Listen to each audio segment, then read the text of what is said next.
Disney Plus, may Prime Video, at saka yung Magic Remote, ito yung bago, powered by WebOS. Meron din silang works with Apple Play, at saka Apple Home. Kaya mabilis lang magpa-music sa inyong mga devices, Apple devices, at saka connect na rin sa Apple Home. Ganun lang sila.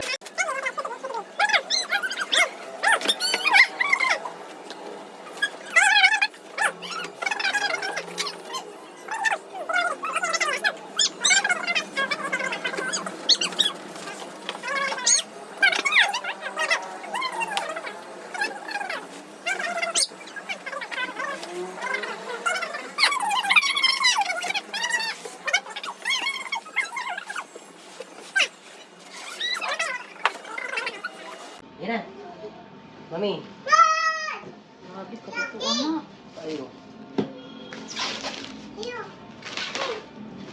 Ilan yung cheese yan? 50. Dako kayong tawa na. Asan na yung butang? Ayo, pa siya yan. Free of ano siya, tawag dito? Free of home service. Kapag ano, wala pa pagawa. Tawag i-QR lang. Wait lang kuya ha. Asan mo yung braso?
Mga favorite apps natin, nandito siya sa unahan. So yun nga, yung kanina sinabi ko, pwede mo pa rin naman siya i-rearrange po.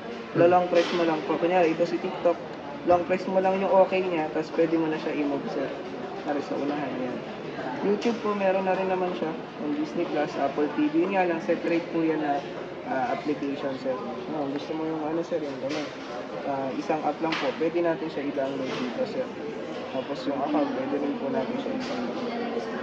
Tapos dito sir sa web browser, dyan naman po yung para sa mga Facebook or mga kung may pinapanooran kayo mga sites po, pwede po dyan sir.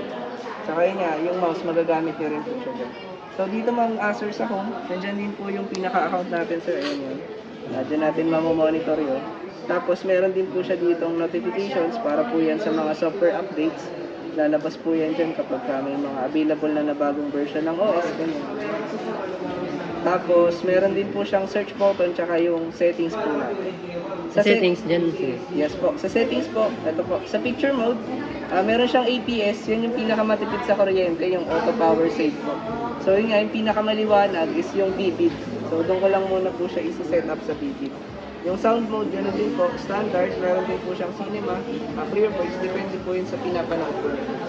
Tapos dito sa sound out, dyan po na po kayo mamimili kung i-bluetooth niyo po ba, optical or wired headphones po, pwede rin po. Yun po, kung gusto niyo po na sabay, hanapin niyo lang po dito yung, yung Bluetooth device. Nakalagay yung Bluetooth device plus TV speaker. Sabay po yun, Bluetooth tsaka TV. Sa Bluetooth po, hanggang dalawa po na speaker yung kaya niyang sabay po. Dito sa Game Optimizer po, para po yan sa mga PlayStation kung gagamitin niyo po siya doon. Tapos, network naman po, dito po yung sa Wi-Fi po. Yan. Wi-Fi connection lang po. Or kung gusto niyo pong mas mabilis, yun nga, suggest po, mas maganda po na wired connection. Tapos, yung kasing settings na yun, sir, kumbaga, yun lang yung mga shortcut settings niya. Kung gusto mo makita po lahat, o yung mga mas detailed pa na settings, dito lang po sa all settings. Yan. picture mode, hindi lang siya, ito kasi yung preset na yan.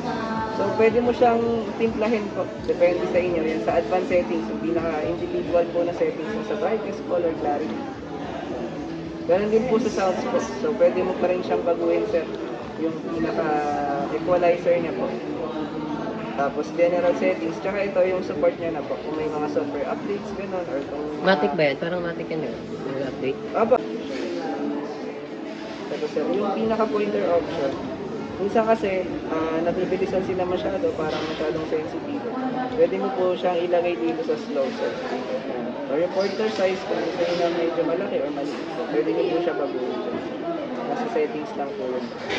Tapos yun, sir, sa home, nandito po yung home hub, home dashboard po natin.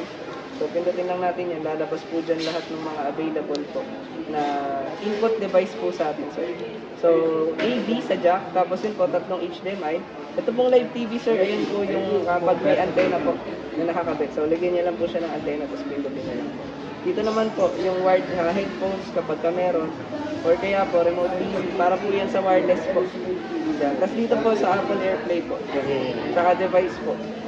Tapos dito po, lalabas po yan, yung kapag may home IoT device po kayo, yun nga po yung mga LG po na ecosystem. So, ayan na ang Devant natin. So, ito ang kanyang remote. Tingnan nyo. Remote. Ito, mouse wheel. Tingnan mo, di ba? Ayan. Tapos ito, maganda to kapag nasa YouTube ka. Ito lang, makapangit dito sa iyahang tawag dito sa kanyang microphone. Kapag sabi ka na ano, hindi niya ma-recognize. Tignan mo ha. Open Blippi. Hindi niya ma-recognize. Wherein kapag papasok ka sa isang app, yan, papasok ka sa isang app, halimbawa dito. Tapos, punta ka lang sa search ni, ayan, sabi mo, Blippi. O, di ba, na-recognize niya agad. Wherein kapag dito ka, i-diretso mo to, medyo yung WebOS hindi siya ganun ka friendly, hindi niya alam yung nagagawa niya sa buhay. So, tingnan mo yan. Ayan. So, ito, 50 inch yan. For 20,000 only. So, very clear talaga ang kanya. Tingnan mo, kita nyo yan, oh. Because this is Thin QLED TV. Mas lakas pa ng speaker. Look at where we are. Today, we're at Fidget's Indoor Play Place in Las Sobrang Vegas. lakas. Yan. Yan. Yung remote niya is meron na siyang matic na Netflix. Ayan, Devant. Pero ito, yung OS na WebOS is gawa ni at develop ni LG. Ayan. Alam niya, kagandahan itong ang WebOS. Tingnan niyo, meron siya, nakita niyo yan.